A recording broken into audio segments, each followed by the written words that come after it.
Well, and let's keep it in the form of questions. I have a question. So I feel like the only ones still debating climate science are this legislature and Congress. I feel like some of this presentation may be alternative facts.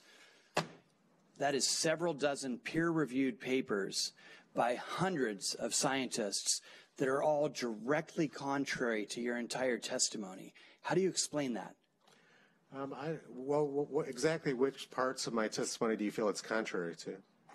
This says climate change is real, it is human caused, it's undebatable, and it is dozens of scientists, hundreds of scientists and dozens of peer-reviewed papers by people who have their degrees in climate science. Okay, so first of all, the stuff which I presented this morning is work which has been done by very small groups of people within NASA and NOAA.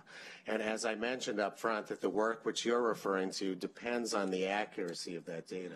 If the underlying temperature data is incorrect, it severely affects their conclusions, and it also affects the conclusions of policymakers. That's why it's very important that we get down to this, and that's why what Senator Erickson mentioned at the beginning up front is very accurate. I'm a geologist. I'm well aware that the climate changes.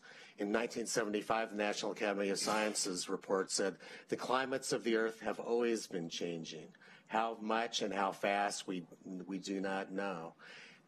20,000 years ago, Chicago was under a mile of ice. 1930s, it was so hot in the Midwest, people had to move out.